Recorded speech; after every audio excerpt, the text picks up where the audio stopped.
آئیے حضرات، ہم سب مل کر سب سے پہلے تاجدار انبیاء، اشرف الانبیاء، سند الانبیاء حضور احمد مجتبی محمد مصطفیٰ صلی اللہ تعالی علیہ وسلم کی بارگاہ میں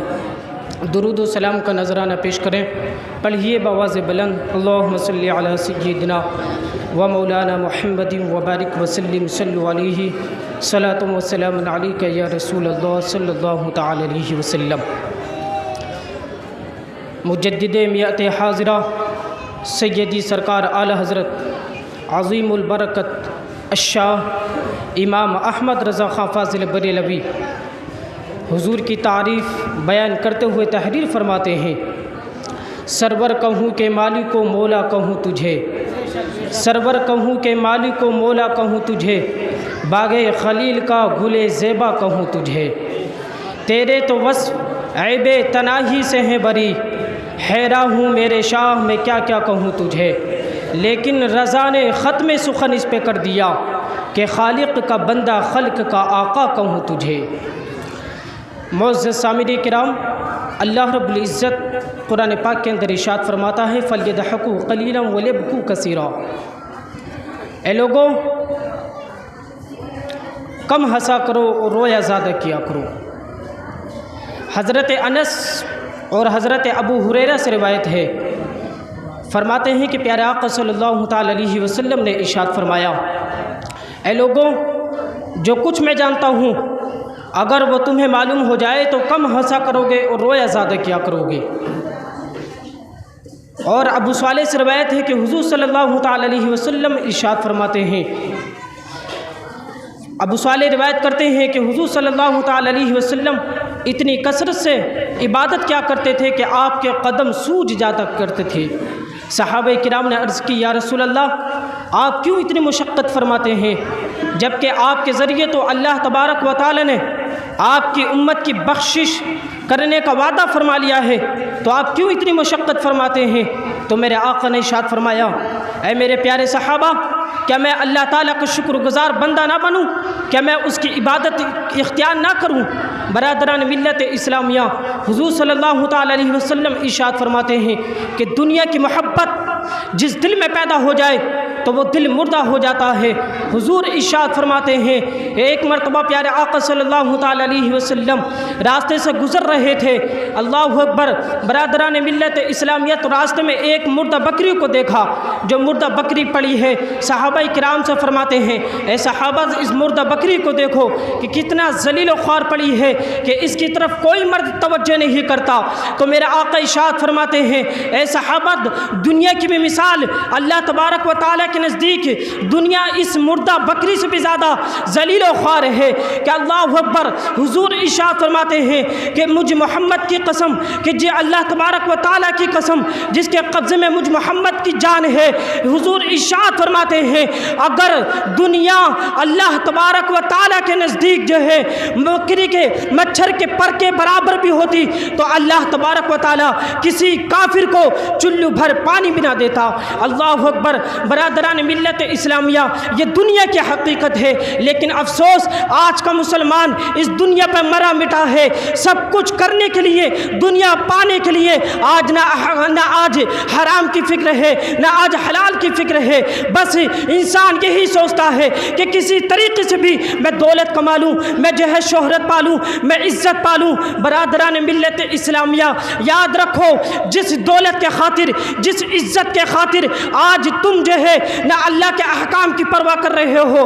نہ حضور کے فرامین کی پرواہ کر رہے ہو، جو اللہ اس کے رسول نے تمہیں جن باتوں سے منع کرنے کا حکم دیا ہے تم ان باتوں سے نہ رک رہے ہو، بس دنیا کمانے کے چکر میں، دنیا کی طلب میں، اللہ اکبر، آج مسلمان تمہاری حالت یہ ہو چکی ہے کہ تم اس دنیا کے پیچھے پڑے ہو، لیکن دنیا کی حقیقت یاد رکھو، دنیا کی حقیقت کوئی حقیقت نہیں ہے۔ اللہ رب العزت ارشاد فرماتا ہے، وَمَا الحیات الدنیا الا متاع الغرور، دنیا کی حقیقت کہ دنیا نہیں ہے مگر ایک دھوکہ ہے۔ اللہ اکبر، قرآن فرما رہا ہے کہ دنیا دھوکے کے سوا کچھ نہیں ہے، لیکن آج کا مسلمان اس دنیا کے خاطر دیکھو کس طرح کے گناہ کر رہا ہے۔ آج اللہ اس کے رسول نے تمہیں داڑھی کے رکھنے کا حکم دیا، آج ذرا مسلمانوں کی حالت تو دیکھو، آج ہر ایک انسان انگریز بنا ہوا پھرتا ہوا نظر آ رہا ہے، کسی کے چہرے پر داڑھی نظر نہیں ہو رہی ہے۔ لوگ یہ سمجھتے ہیں کہ داڑھی کا حکم صرف علماء کو ہے، صرف اماموں کو ہے، لیکن یاد رکھو داڑھی کا حکم صرف علماء کو ہی نہیں ہے، بلکہ جس طریقے سے داڑھی کا حکم اللہ اس کے رسول نے جو ہے علماء کو دیا ہے، اسی طریقے سے تمہیں بھی داڑھی کا حکم دیا ہے۔ داڑھی رکھنا انبیاء کرام کی سنت ہے، اور داڑھی حضرات محترم ایک مشتی رکھنا واجب ہے، لیکن افسوس آج مسلمان انگریزوں کے طور طریقوں کو اپنا ہوا ہے، انگریزوں کے طور طریقوں پر چل رہا ہے، حضور کے فرامین کو بھلا رکھا ہے۔ افسوس آج تمہاری حالت بالکل علامہ ڈاکٹر اقبال کے اس شعر کے مطابق ہو چکی ہے۔ علامہ ڈاکٹر اقبال کہتے ہیں کہ شور ہے دنیا سے مسلمان ہو گئے نابود، ہم یہ کہتے ہیں کہ تھے بھی کہیں مسلم موجود، وضع میں تم ہو نصارا تو تمدن میں ہنود، یہ مسلمان ہیں جنہیں دیکھ کے شرمائے یہود، یوں تو سید بھی ہو مرزا بھی ہو افغان بھی ہو، یوں تو سبھی کچھ ہو، بتاؤ تو تم مسلمان بھی ہو۔ حضرات آج بالکل مسلمانوں تمہاری حالت علامہ ڈاکٹر اقبال کے شعر کے مطابق ہو چکی ہے۔ آج تم بظاہر مسلمان بنے ہوئے ہو، لیکن تمہاری وضع و قطع دیکھ کر ایسا لگتا ہے کہ تم انگریز ہو۔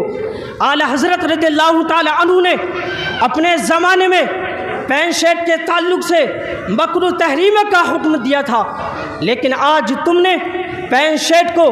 اور اعلی حضرت نے اس وقت یہ پینٹ شرٹ کا حکم انگریزوں کے ساتھ خاص فرمایا تھا،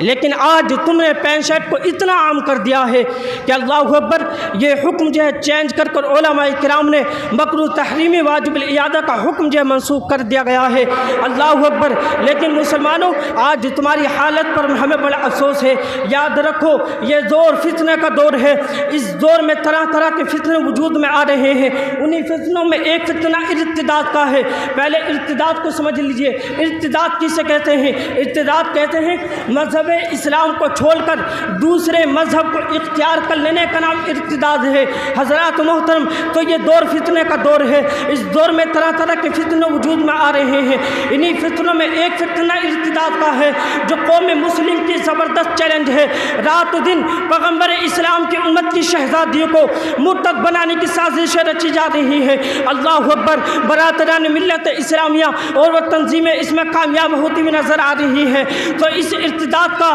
مقابلہ کرنا قوم مسلم کے لیے اہم ذمہ داری ہے، اس لیے کہ اگر اس وقت اس فتنہ ارتداد سے مقابلہ نہ کیا گیا تو حضرات محترم اس کے زہریلے اثرات ہماری نوخیز کلیوں مسلم بچوں میں تیزی کے ساتھ نظر آئیں گے، وہ بھی اس طور پر کہ کوئی بستی کوئی خاندان اس فتنے کے زہریلے اثرات سے محفوظ نہ رہے گا۔ ہندوستان کی مختلف ریاستوں سے یہ خبر سننے میں آ رہی ہے کہ اسلام کے دامن سے وابستہ بچیاں کفر کے دلدل میں گرتی جا رہی ہیں۔ جب جب یہ خبریں نظروں کے سامنے سے گزرتی ہیں تو کلیجہ منہ کو آتا ہے اور فکر دامن گیر ہوتی ہے کہ کس طریقے سے امت مسلمہ کی بچیوں کو کفر کی وادی سے بچایا جائے اور ان کے ایمان عقیدوں کو مزید پختہ کیا جائے۔ برادران ملت اسلامیہ، پچھلے چند سالوں سے حضرات محترم یہ خبریں سننے کے لیے آ رہی ہیں، یہ خبریں سننے پلنے میں آ رہی ہیں کہ جن مسلمان بچیوں نے ایمان کے لٹیروں سے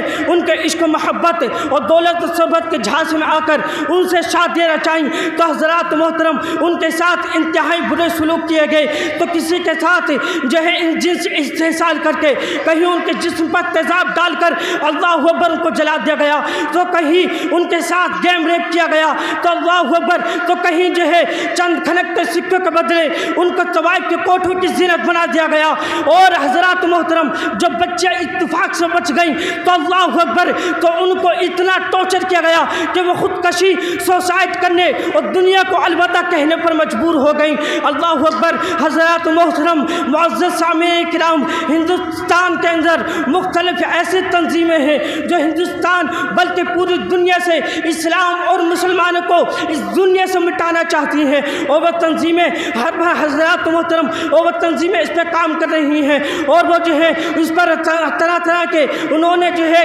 گروہ چھوڑ رکھے ہیں، اور وہ اس تنظیمیں اس میں کامیاب ہوتی ہوئی نظر آ رہی ہے. اللہ اکبر. انہیں تنظیموں میں ایک تنظیم جو ہے غیر مسلم کے ذریعے غیر مسلم نوجوانوں کے ذریعے مسلم بچوں کو مرتد بنا دینا ہے، اور وہ اس تنظیم اس میں کامیاب ہوتی ہوئی نظر آ رہی ہیں. رات دن پیغمبر اسلام کی امت کی شہزادیاں کافر بنتی چلی جا رہی ہیں. اب سوال یہ پیدا ہوتا ہے کہ آخر مسلمان بچیاں کیوں جو ہے کفر کے دلدل میں گرتی چلی جا رہی ہیں؟ اسلام کے دامن سے وابستہ بچیاں جو ہے کفر کی وادی میں گرتی جا رہی ہیں. سوال یہ پیدا ہوتا ہے. تو حضرات محترم جب توجہ کی گئی اور غور کیا گیا تو غور کرنے کے بعد معلوم ہوتا ہے کہ ان اسباب میں اہم سبب والدین کا دین سے دور رہنا ہے. ظاہر سی بات ہے کہ جب بچی بے دینی کے ماحول میں پرورش پا کر بڑی ہوگی تو وہ قرآن مقدس اور حدیث مصطفیٰ اور تعلیمات اسلام سے آشنا نہ ہوگی تو وہ پہلے سے ہی اس راستے کے قریب چلی آ رہی ہے جہاں سے ارتداد کو بزنما قلعہ بآسانی نظر آتا ہے. اللہ اکبر. حضرات محترم اس لیے مسلمانوں سے گزارش ہے کہ اپنے گھر میں بیٹھ کر اپنے قیمتی وقت کو فون اور ٹی وی پر چلانے پر برباد نہ کریں، بلکہ قرآن مقدس اور حدیث مصطفیٰ اور اسلامی تعلیمات پر باتیں کریں تاکہ وہ بچے ارتداد سے محفوظ رہیں اور ان کو ایمان و عقیدے کے متعلق مسائل کی جانکاری دیں. حضرات محترم یہ اہم مسلمانوں کی ذمہ داری ہے، لیکن افسوس آج کا مسلمان جو ہے اگر گھر میں آتا ہے تو فون لے کے بیٹھ جاتا ہے، گھر میں آتا ہے تو ٹی وی چلانے کے لیے شروع ہو جاتا ہے اور سیریل دیکھنے کے لیے بیٹھ جاتا ہے، فلمیں دیکھنے کے لیے بیٹھ جاتا ہے. یاد رکھو آج تمہاری بچیاں جو بگڑ رہی ہیں اس کی وجہ صرف اور صرف یہ سیریل ہے، اس کی وجہ صرف اور صرف یہ فلمیں ہیں. اس لیے کہ جو بچیاں محبت کے نام سے واقف نہیں ہوتی ہیں، جو بچیاں پیار کے نام سے واقف نہیں ہوتی ہیں، لیکن سیریل کے اندر جو ہے اس کی داستان